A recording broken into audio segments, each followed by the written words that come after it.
It's time for Tycoons of Small Biz, spotlighting the true backbone of the American economy, the true tycoons of business in America, the owners, founders, and CEOs of small businesses. The show's hosts, Austin Peterson and Landon Mance, are registered representatives of Lincoln Financial Advisors Corporation, a broker-dealer member SIPC, and registered investment advisor. The views expressed by your hosts, Austin and Landon, are not necessarily the views of Lincoln Financial Advisors. Let's lean in as Austin and Landon connect with this week's Tycoons.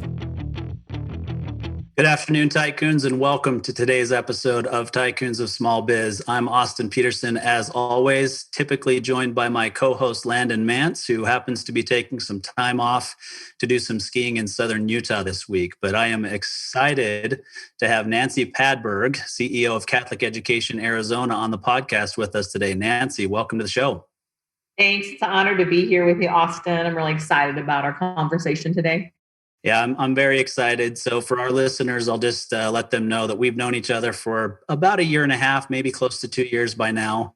We Vistage Group together, and I have the utmost respect for Nancy and what she does and how she carries herself and what she does for our community. So I'm super excited for our conversation today. So Nancy, let's start by having you tell us a little bit about yourself personally. I know a little bit of your story just because we've known each other and been part of this Vistage Group, and we get fairly vulnerable on the personal side as well. But for our listeners, tell us your history about your family, your husband, your kids, those sorts of things, and we'll get going. Terrific. Thanks, Austin. I'm thrilled to be here. I think this really sets the foundation of why I'm here today is grew up in Iowa. But learned to be a goal setter at an early age. So was setting goals at age 14, to play golf in high school, to play golf in college, to, want to being a homecoming candidate. I wanted to be on honor society. I wanted to do all these things, but I was exposed early on to goal setting. So I think that really is the foundation of a lot of things I'll talk about today. So originally from Iowa, played golf for Iowa State, advertising and marketing background, but I wanted more. So I went on and got my MBA at Pepperdine University, which when you leave, you have this sense of purpose, service, and leadership. And that's what they send you out into the world to do. So I was fortunate to have that exposure and that guidance.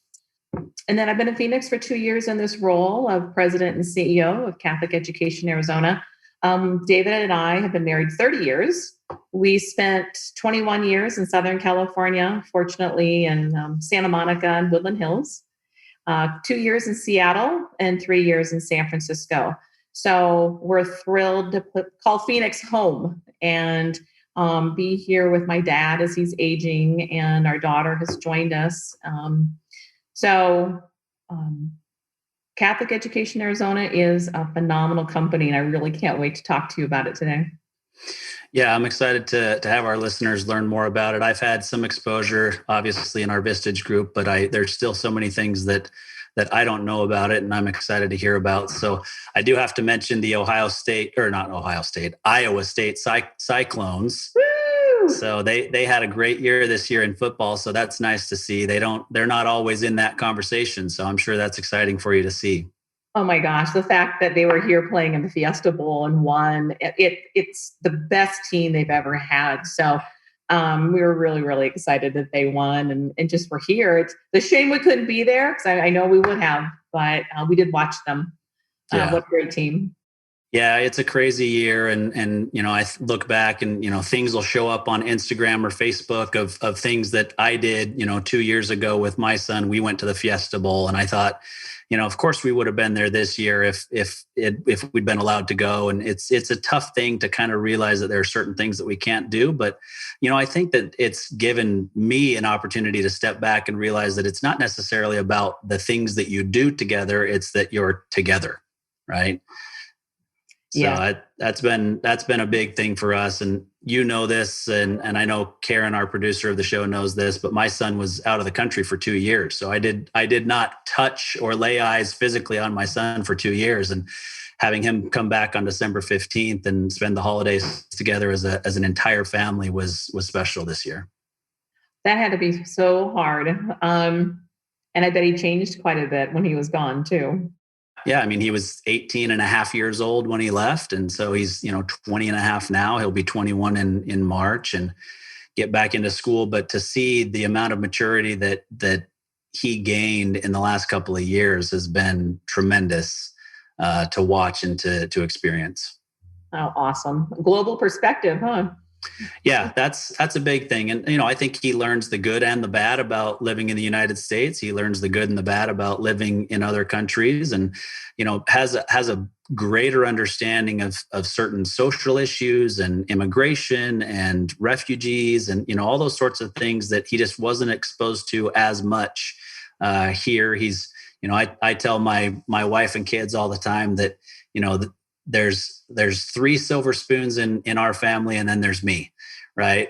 And so they've all lived pretty charmed lives compared to the way that I grew up, but it's given them some perspective, and it's also given me some perspective as to what's possible and to help push them to greatness in this life. That's right. Yeah. Right. So I also wanted to mention real quick before we move on to Catholic Education Arizona. So you and I both, have MBAs. You got yours at Pepperdine. I also lived in Southern California for a long time. My wife is from there. Her parents have lived in Irvine since 1969, which is before Irvine was even incorporated. So they've lived there in that same house for a very long time. So we're very familiar with Southern California, and we have that in common. But also just the MBA thing, I forget exactly how you worded it, but basically when you leave business school, you feel this sense of responsibility to go out and then lead. Right.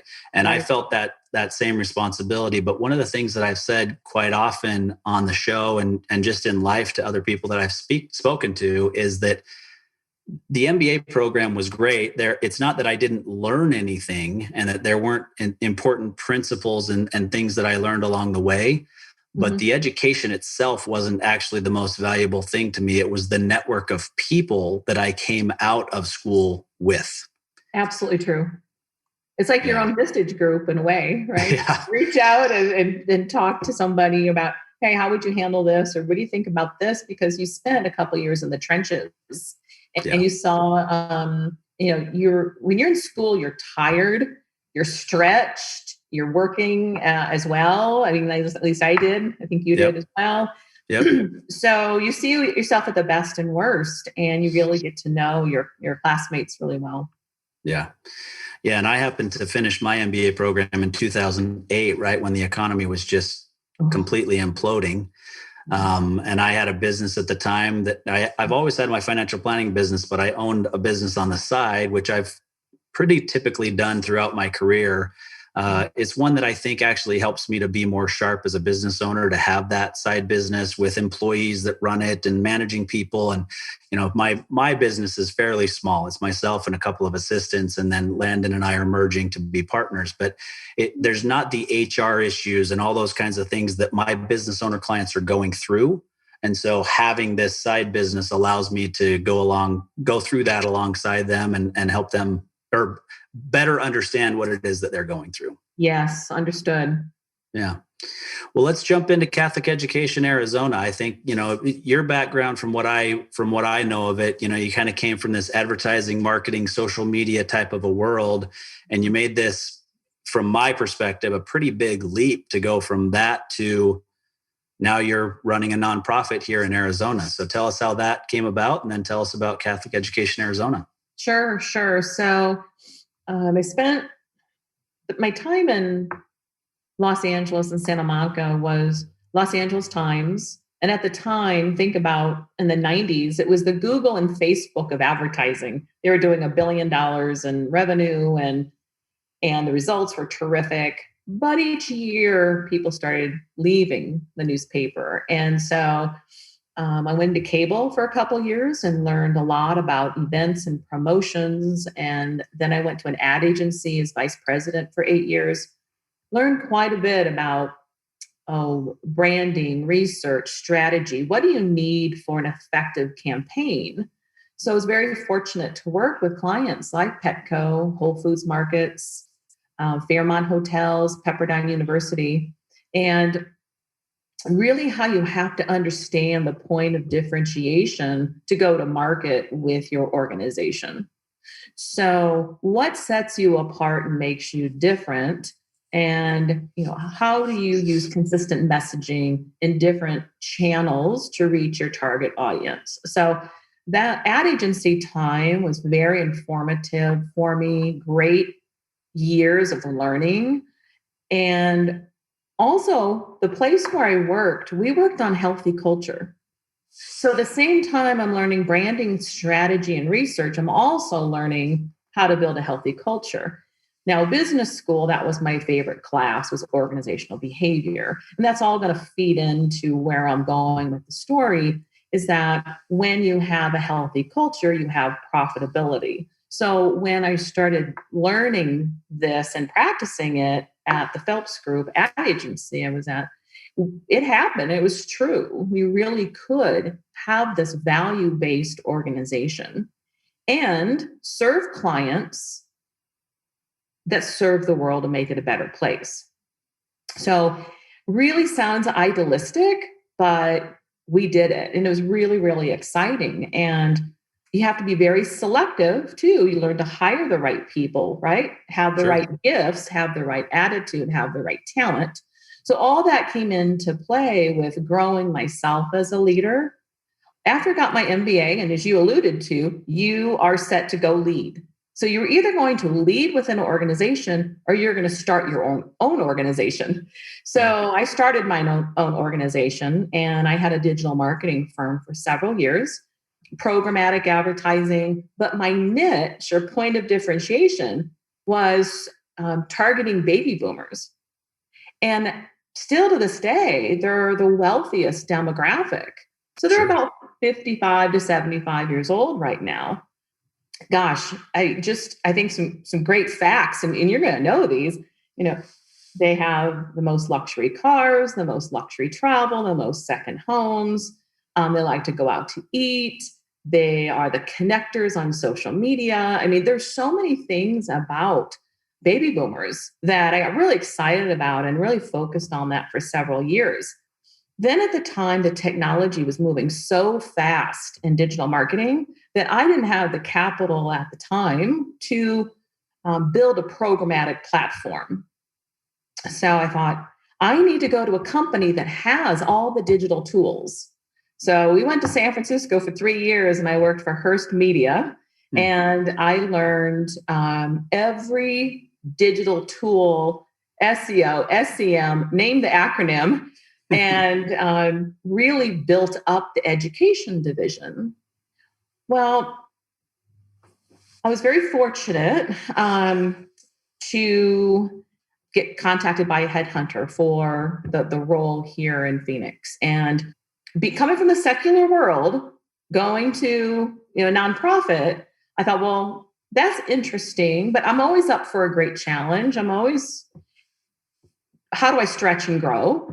And I'm Catholic. I mean, it all really worked well. 2 years ago, I accepted the job for president and CEO of Catholic Education Arizona. And we wanted to come to Phoenix. That was the end game for us because my father's here and we want to be available to him. What is so special about this organization? Why leave California after all these years? I get to jump out of bed every morning knowing that I'm helping children, I'm helping build families and communities, which I don't think it's all so audacious to say that our team is helping change the world. And so let me tell you a little bit how we do that. The organization is 23 years old. So great history, really known in the community. But let's be honest, who wants to talk about tax credits? Right? I mean, truly, it's not an easy topic. I'm not selling Porsches and Ferraris, right? I'm educating people on how they can use tax credits to help underserved children. And so the story's great, but I just need the time to get to the value proposition, right? So in 23 years, we have provided 138,000 scholarships, or $268 million we have raised. So really significant. We're holding the number one position of about 60 STOs right now. And what is an STO? That's how we're defined. We are a school tuition organization. About 19 states have these tax credit organizations. So it's really important we get to the new people that are moving into Arizona, because they really can't believe it, that you can use your taxes that you owe Arizona and say, I want to provide it to this school. There's 37 schools you can choose from. And it's just like you've paid the state of Arizona for your taxes. So it's a really great thing. I think when we get the testimonials and we get the stories of the children that have been able to go to the Catholic schools and really learn leadership skills and learn to be selfless, here's thousands of hours of community hours are spent, by the children helping others. So not only do our schools have a 99.4% graduation rate, I mean, let that sink in, 99.4%, and 97% of the graduates go on to college or military. I mean, if that's not a success story right there, we should have companies lining up, to provide their taxes. And we do. I mean, we do have 130 or so corporate partners. And we have, if you want me to segue now, I'll talk about our revenue streams. Sure. Does that sound? Yeah. I mean, before we get into that, though, I you hit some important points in that, I'm not Catholic. I'm a Christian believer, right? But I'm not Catholic. But the reality, the success of the program is something that gets me excited as a taxpayer to say, well, gosh, can I put my tax dollars to work in an organization like this, because I know what it does to benefit underserved communities and what it does to benefit our community as a whole, right? Because if we get people who are graduating from high school that maybe wouldn't have graduated otherwise, and have an opportunity for a really quality education that they couldn't afford on their own, because let's be honest, a lot of these Catholic schools are pretty expensive private organizations that many people can't afford to go to. And so that's really where the rubber hits the road, is that your organization allows many people who would never even have any chance of going to these schools to go to these schools and get a quality education and put them on a trajectory going forward that's phenomenal. That's right. And when you say it that way, I think about the diverse communities in our schools, and also about 30% are non-Catholics, Austin. I mean, great point. So we have the diversity that we're all striving for in today's world, that should be there, that acceptance and understanding. That's playing out in our 37 Catholic schools on a daily basis. So that trust and respect that you build for one another. I think, and just lastly, in the education part, it's educating the whole child. It's just not in a specific, it's just academic school, or it's just a sports related school, or music. It's really holistic. Yeah. Yeah, I think it's a great organization that accomplishes a lot of great things. So why don't we just talk real quick about the actual logistics? I mean, if you're somebody who's brand new moving into the state of Arizona, and that was me 6 years ago, it was you 2 years ago, that have never seen something like this before and don't fully understand how it works and what they need to do to be able to do it. Why don't you just kind of walk us through real quick how it actually works, and that this is really a unique thing that the state of Arizona allows us to do, because we're really choosing where we want our tax dollars to go, is my understanding. That's right. You're absolutely right. So there's two main revenue streams to Catholic education in Arizona. One is individual tax contributors. So if you're single or you're married, it's approximately single will be around $1,100, married around $2,200 that you can contribute. And that's the cap for each. So for corporations, there's no cap.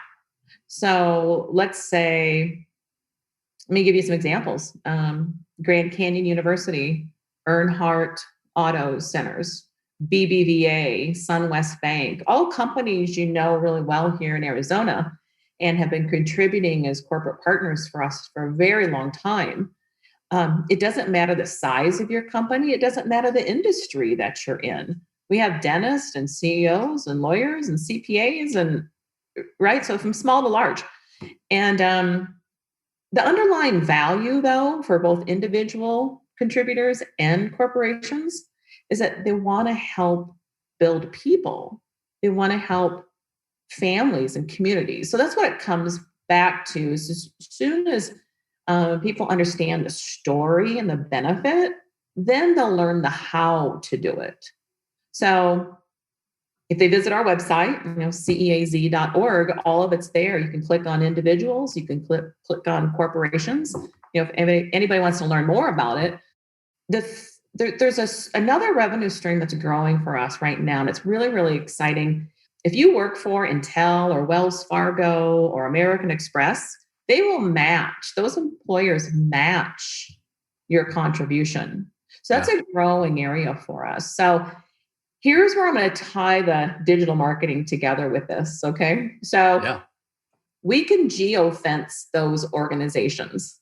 So maybe only a few employees are in right now, but as employees start going back, we can geofence their organization. So I go to work in American Express and I can put an ad that hits their phone for 30 days about our organization. So these are the kinds of things we're now putting in place to let the new people know what's going on and how they can contribute. So from programmatic advertising to search engine optimization to Google ads, all this is new to our organization. And frankly, when I got here, now granted, I came from San Francisco, this is the heartbeat of digital marketing. I didn't see all of these different channels or all this different expertise here. And I'm really thrilled. I interviewed 3 or 4 different ad agencies, and you can imagine I had a critical eye. Yes. So we chose Fast Turtle, and Eric and his team over there have been fantastic. We have a beautiful new website. As you can imagine, so we're a $20 million organization, and we have high days, very high days of traffic on our website. Well, that website has to perform.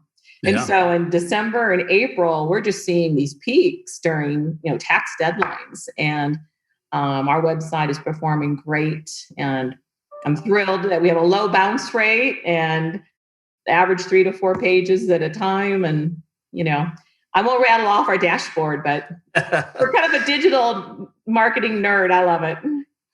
Yeah, no, I think that that's super important for what you're doing. And I think really that's the bridge that connected you to an organization like this, right? Because the reality is, as CEO, you're responsible for the culture. People report to you. That's a big deal, of course.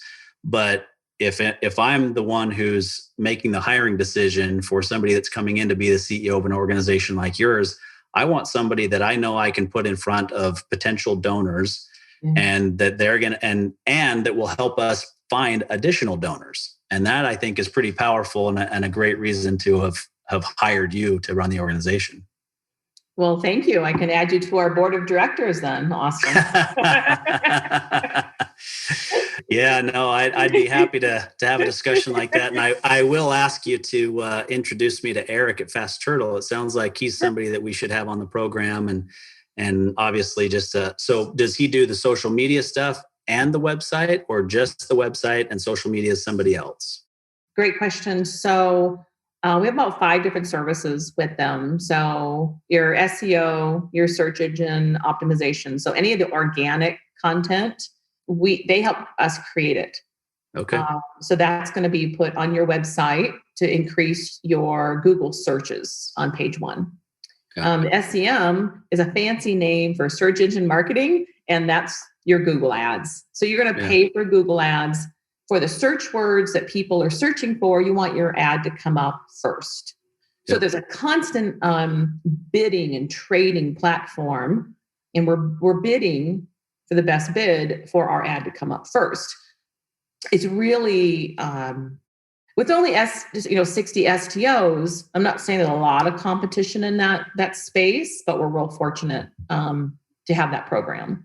So SEO, SEM, they help us with a monthly newsletter. So they help us produce that. We go out to 22,000 people every month. And those are our corporate and, of course, individual contributors. Also, all of our key stakeholders in our organization. So from parishes to schools to our bank partners. So anybody involved with our well-being and success. So they also help us with our social media, our Facebook paid, LinkedIn paid, and organic.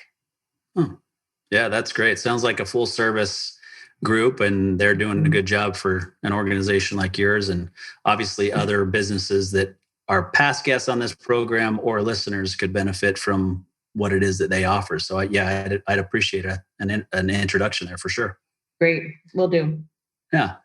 So I just want to make sure that it's super clear that people understand, as individual taxpayers, right? So I know that it's on a sliding scale in Arizona and it maxes out at about 4.65, but for easy math, 5% is essentially your tax liability. And so, $2,200, as long as you're making more than $44,000, obviously there's deductions and all those kinds of things, but you could technically choose to put all of the tax liability that you have to the state of Arizona and assign it, say, I want it to go to Catholic Education Arizona. Is that correct? That's correct. And frankly, what you do is you call our organization and we give you a receipt. So the money passes through us and we report to the Arizona Department of Revenue. Gotcha. So we have, for 23 years, the 990 form for a nonprofit, and we have an audit every year by I. Bailey. So we have been following, of course, people are concerned about the money flow. It's really, really important to share. All that's listed on our website and available, how the flow works. Okay. And normal tax deadlines apply, right? Do I have until April 15th of this year to contribute for last year? For individual contributors, yes. Okay.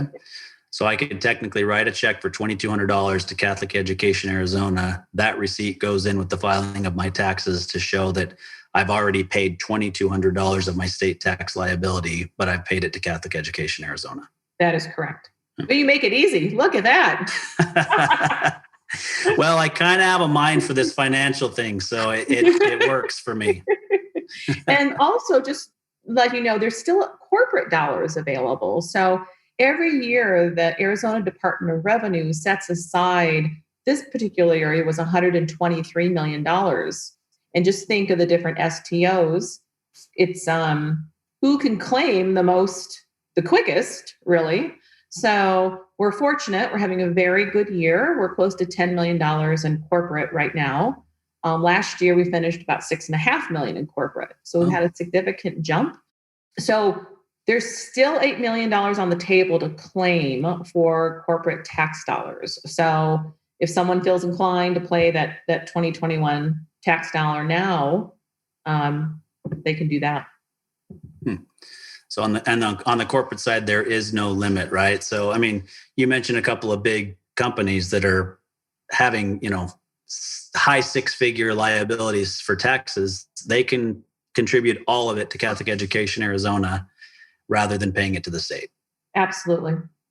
So explain to our listeners why the state is okay with doing something like that, why they support a process like that. Sure. So there's 19 other states that have some kind of tax credit process or programs. Some have vouchers. But in our particular case, 23 years ago, they started with the individual tax credit. And then I believe it was about 2009, 2010, they started the corporate tax credit. So, at the time when it was voted on, they could just see that it would help the underserved communities and children to be able to attend these schools. So it really is helping. I mean, I think if you look at 30,000 foot view, it's helping the underserved communities get a better education. And I don't want to say better, but to have one of your choice, So there's the right school for each child.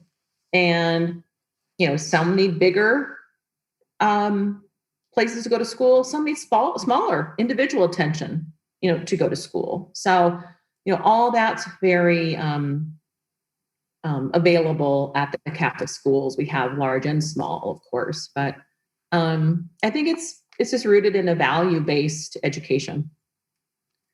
Yeah, I think really, I mean, the state has to look at it, or at least I would if I were running the state. And I think this is the way that they're probably looking at it, is they understand that by investing in these kids and helping them have that opportunity today, that they're going to be less likely to have a need for state assistance later, right? Yes. And so it's a numbers game. And then also, regardless, at some point, the state has to contribute dollars to cover some of these expenses.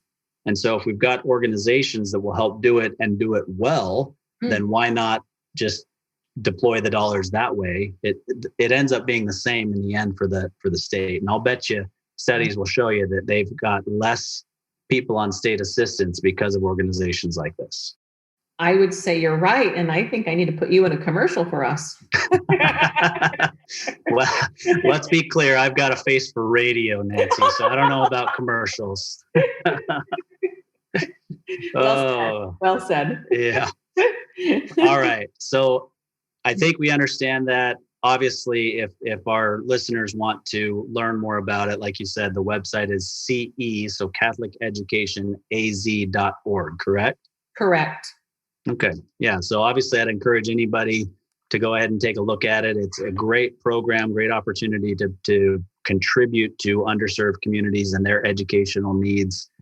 K through 12, right? It is K through 12. Yes. Yeah. So I'd encourage you to take a look at that. So let's take a quick break, hear from our sponsor, and then we'll come back and we'll talk about what I know you really love to talk about, and that's a healthy culture. Excellent. Whether you're an established local company or a brand new startup, you can count on GBS to be part of your family. We're not just any benefits consulting firm, we're GBS. We have nearly 30 years of experience in group benefits, a strong sense of purpose, and it shows. GBS, believe in something better. gbsbenefits.com. All right, Tycoons, welcome back to today's episode of Tycoons of Small Biz. We're here with Nancy Padberg, President and CEO of Catholic Education Arizona. We've already talked about, obviously, her background and how she got to Catholic Education Arizona. We've talked about the impact that the organization has in our local community here, and they're doing great things, obviously. But now I want to talk about what Nancy really lives and breathes to me. Like I said, I've known her for a year and a half, but I don't know that anybody lives and breathes this better than Nancy that I've met in my lifetime, and that's a healthy culture. So Nancy, talk to us about why a healthy culture in any organization is important. Thanks, Austin. I think in Vistage Group, I said, I know I speak to this at nausea, but you do have to repeat your message several times for people to understand it, especially this. So, and I think healthy cultures are defined different ways. But let me tell you the one that works for us. And I think it works for all people because it's built on trust, respect, value, and empowering others. And don't we all want that? At the end of the day, as human beings, we all want to be trusted, respected, valued, and empowered.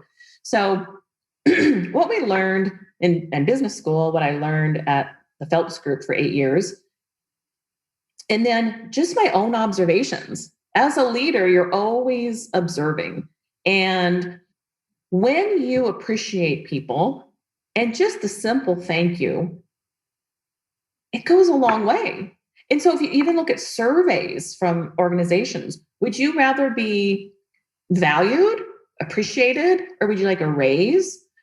9 out of 10 times people say, I want to be appreciated. So I think, so that's just the foundation. Then what you have is compassion and competence and character, right? So compassion. Do the people in the organization know that I care for you? Do you care for me or care about me? So you have to establish that. 2, can you help me? As a leader, can I help them? Am I competent enough to help them grow? And 3rd, character. Can I trust you? So wherever you go into an organization, here's naturally what people think. Do you care for me? Can you help me? Can I trust you? So you have to establish those things before you really can lead. So consistent behavior is really important. Do you show up on time? Do you use consistent language? Do you stop and talk to somebody about, their sick child? Do you care if somebody's 10 or 15 minutes late for work? I don't. There's traffic, there's children, there's parents. So it's establishing a culture that I trust you. It's really up to you. If you want to violate that, that's up to you, your choice, but I trust you. So the other part of a healthy culture is always to be learning and growing. So if you're not learning and growing, I really believe you're going backwards because the world is constantly changing. I don't care if it's technology, which moves, lightning speed, or new skill sets. We are really out of the industrial age, right? We're in the knowledge era. So if you're not learning and growing and learning something about the gift that you lead, and I mean, if you're in finance or a controller or somebody in marketing, someone in operations, all this stuff's changing all the time. I want my team to always be learning and growing in their areas, but also learning and growing as people. So there's that care part and there's that help part when you establish, I want you to learn and grow. Here are ways we can do it. So how do you build that? Because you can talk about it, but what are the tactics, right? That's really, I don't think that's what's talked about. How do you do it? So, yeah. Well, I would even add for somebody who's not innately empathetic the way that I think that you are, or maybe you've just learned it over years, right? Is what are some tactics, like you said, that they can utilize on a day-to-day basis to learn to be better at those things? I'll freely admit, I'm not great at those things. My wife and kids will tell you that I'm not great at those things. People who have worked for me in the past would tell me I'm not great at those things. I kind of grew up in a family and a culture of the pay that you get for the work that you do is your gratitude, is your reward, right? Yeah. And so it's a tough thing for me to learn, and I think it's a tough thing for a lot of people to learn. It is. So this comes along with being a servant leader. And having that mindset, I'm here to serve. So what does that mean? Removing barriers, removing obstacles that are in the way. I think it's having the self-discipline and commitment. And then that's the hard part. You have to commit to it, that I'm here to serve. That's hard. So I'm going to go back to your question. Was it natural to have empathy? No, I don't think I grew up also in a household that had it, but I started observing, how does that make me feel when other people don't listen to me? How does that make me feel? So I'm taking all the good and bad of the various places I've worked and where I've learned and what books I've read to make this place the best possible place you've ever worked and you never want to leave. And so we work on it. It's true. So as a servant leader, I think you have to remove your ego. You're not here to serve you. You're here to serve your associates and your customers. I think you remove barriers and you have to have empathy. So those are the 3 key things for a servant leader: remove ego, remove barriers, and have empathy. You have to, which is not easy for most leaders, right? It is not. And I say I have to practice it every day. I mean, it'll creep up. When you live and work in Los Angeles for 21 years, you develop an ego, and that's all I'll say about that. You just do. You just do. I'm so happy to have my faith ground me and remember what is possible. And it's so clear to me the good leaders, bad managers that I've had that I'm like, I'll do that, but I'm not going to do that. I know how that made me feel. So people spend a lot of time at work. So Yep. I think it should be a healthy place. I think it should be a place where we value one another. And so the tactics to do that, on Mondays, we have lunch together. It's really important you break bread together.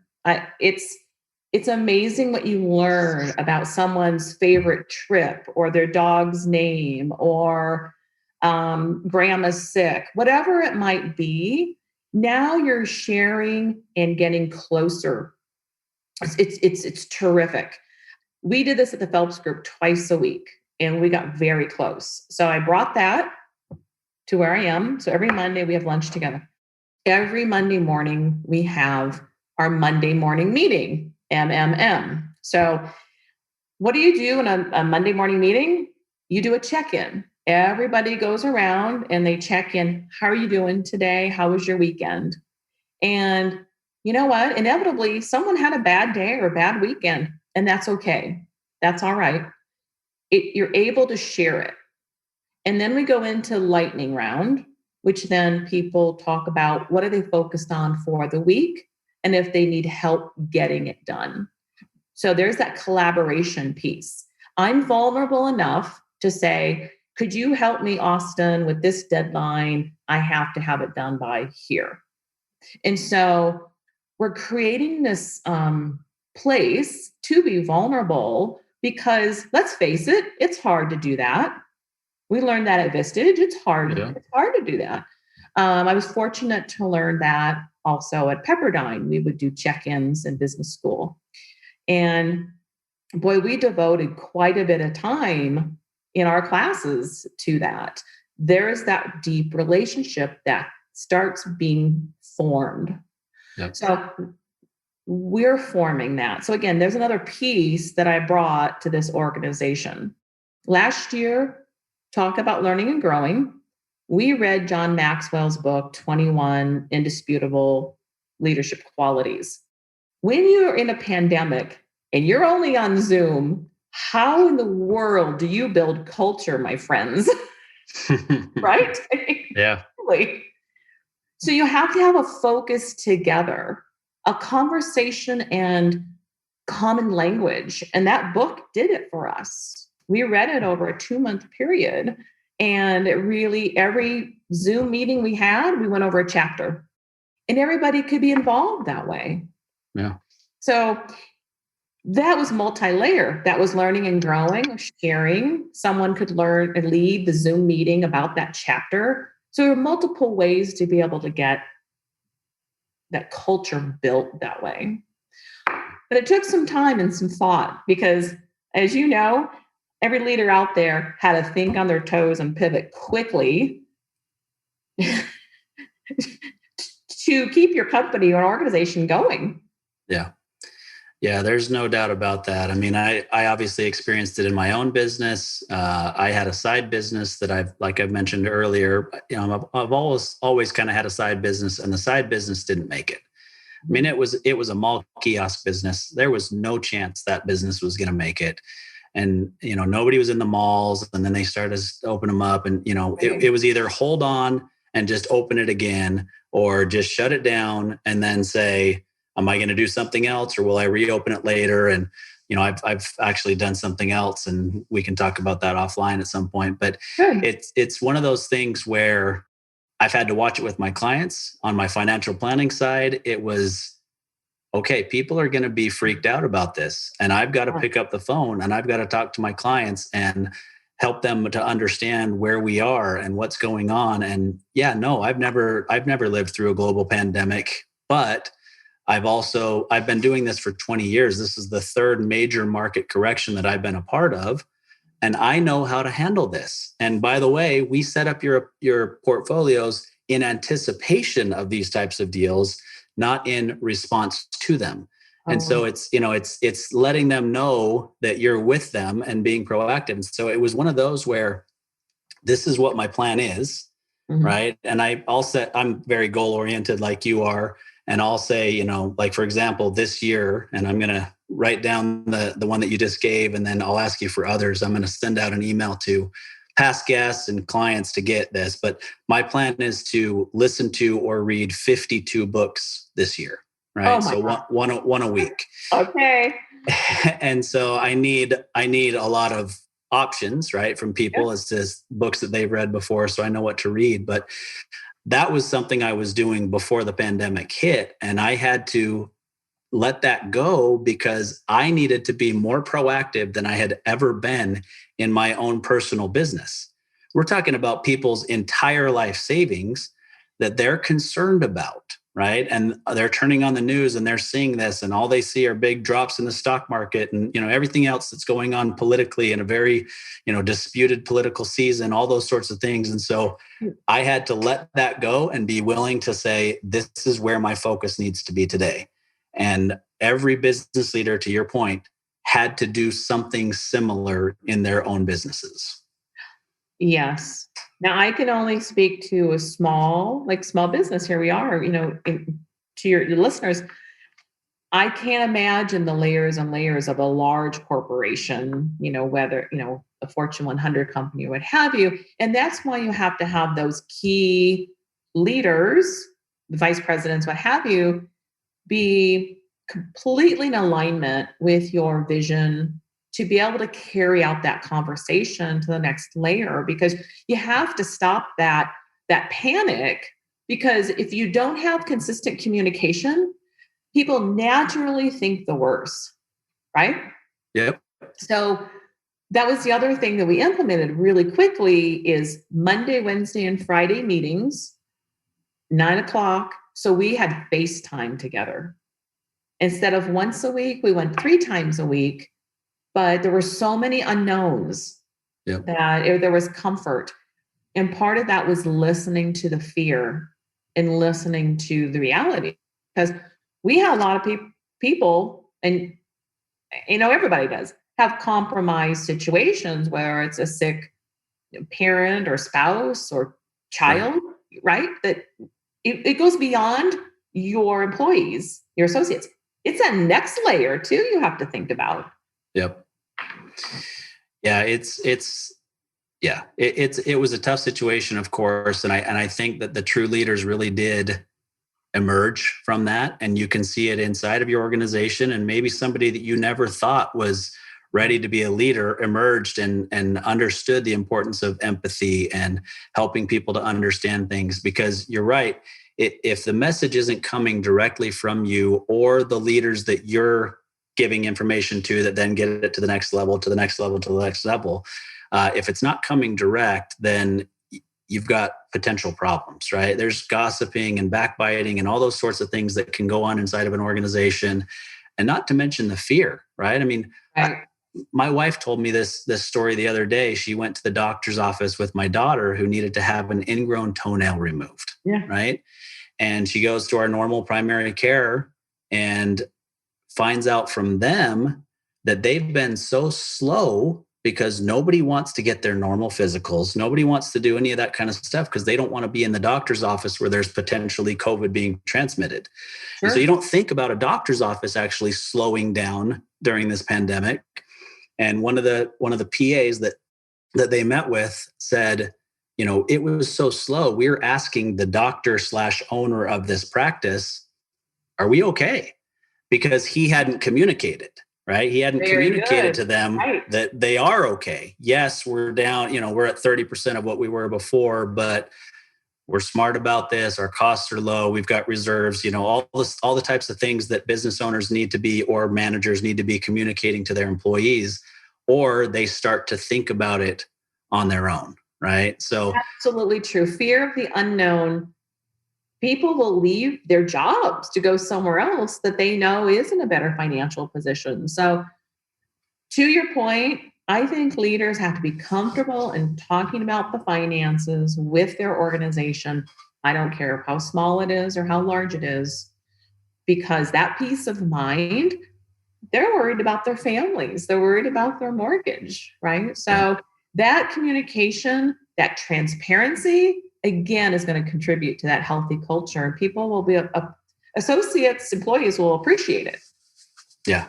No, there's no doubt about it. So as a leader, what do you do to obviously avoid those types of conversations going on in the background, gossip or what, or the fear or the, belief that something is worse than it is or better than it is? What do you do as a leader to avoid those sorts of things with your employees? Great. So we were talking about tactics to build a healthy culture, and I shared some of those. So that lunch together, that Monday morning meeting, but also here's a key, and leaders, I beg you to do this, weekly one-to-ones with your associates.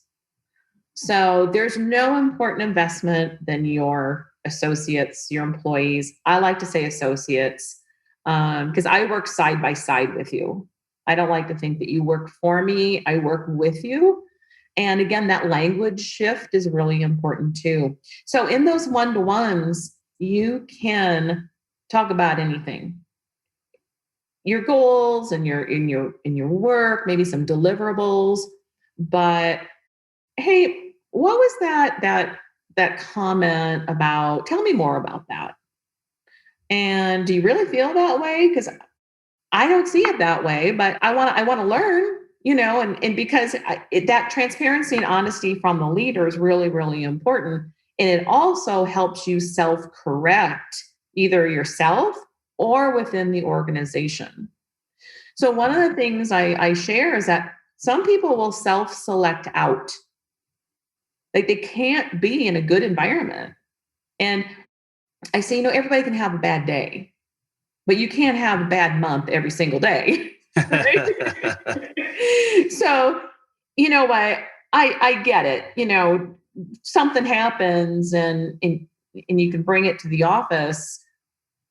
But when it is so good, people actually will look forward to coming there for maybe, I want to say for peace, but for acceptance and understanding and that respect that we're building.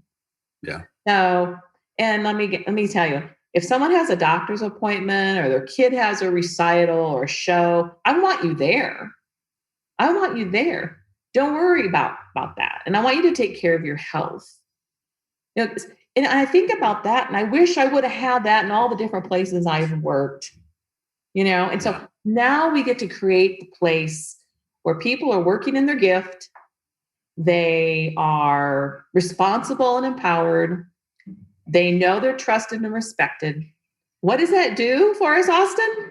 We just got ranked 22 best places to work by the Phoenix Business Journal. 2 years in the making, my friend. 2 years in the making. Yeah, that's awesome. And I think that's obviously the payoff to putting in the effort, right? Yeah. And, you mentioned healthy culture, but you also mentioned personal health, right? Mm-hmm. And understanding that people need to have some work-life balance. We spend more time at work than we do with our own families, right? Mm-hmm. And so we've got to be able to provide that. And, it just reminded me of a book that I read a few years ago, and I don't remember the title of it, but it was essentially the biography of Larry H. Miller, the former owner of the Utah Jazz. He owns a bunch of car dealerships in Utah, Arizona, Idaho. They've over the years, had a bunch of movie theaters and, just pretty big enterprise. And it started with him working in the parts department at a car dealership. And he just worked hard and put in the effort. But there's an underlying theme in this book in that it was actually finished on his deathbed. And he passed away at a pretty young age because he didn't take care of himself. He had so much drive and he worked and worked and worked and worked, but he wasn't eating and he wasn't drinking enough water and he had diabetes. He essentially ended up dying from complications from diabetes. So it started with, removing the foot because of gout and all those kinds of things. And then eventually he succumbed. And it just reminds me of this old adage of you can work your entire life to build this wealth, and then you spend the rest of your wealth trying to get your health back. And so there's got to be this this balance that all of us, try to figure out. And it's up to us as leaders within certain parameters to allow our employees to do that for themselves as well. Absolutely true. And we're trying to figure out right now some kind of program, whether it's yoga or gym membership or what. We're trying to figure that out right now because I want that to be a part of the support for that holistic within our organization. And I want to mention a book that changed my life, and it's called Man's Search for Meaning, and it's by Dr. Viktor Frankl. And I'm familiar with it, but he chronicles his experience as a prisoner in Nazi concentration camps in World War II. And how can you have a bad day? I think about his story and what the two reasons he was able to live was he thought of his purpose. He thought of whatever his purpose was. So his family, his children, what that purpose is. And then also imagine the outcome. So those two really, what a mindset. What a mindset. What is your purpose? Imagine the outcome. And, if I have a bad moment, I really do think about this book and I think about him. Yeah. Yeah. I actually read that in business school, and it's one that I should go back and reread. But it's a very good book that puts us in the right frame of mind, I should say. That's right. That's right. Yeah.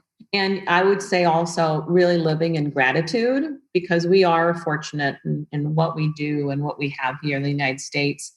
And I see everybody's a leader. You can lead in your community. You can lead a group. You can lead a department. You can lead yourself, right? Nobody has that be all end all title. You can be a leader of your family. Yeah. Absolutely. So, Well, believe it or not, Nancy, we are coming to the end of our time.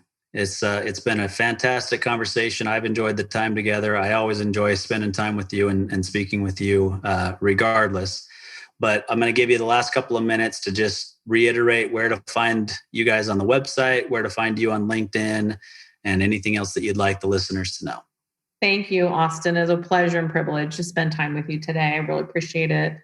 And so you can find us, Catholic Education Arizona, at ceaz.org, or please call us. We have an incredible team at 602-218-6542.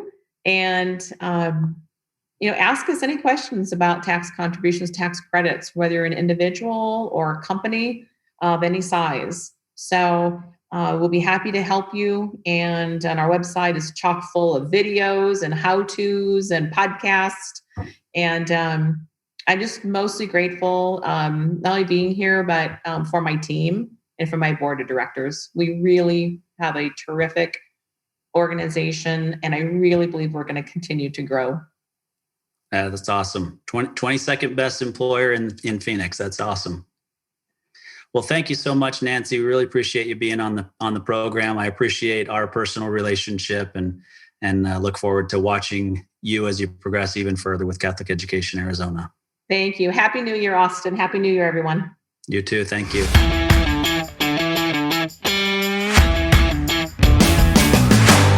You've been listening to Tycoons of Small Biz, proudly hosted by Austin Peterson and Landon Mance. Austin and Landon are comprehensive financial planning professionals specializing in financial, estate, and succession planning for small business owners. Austin and Landon have offices in Scottsdale, Arizona, and Las Vegas, Nevada, and represent clients in 14 states throughout the country. Join Austin, Landon, and the featured Tycoons live every Tuesday at 1 p.m. right here on Business RadioX and your favorite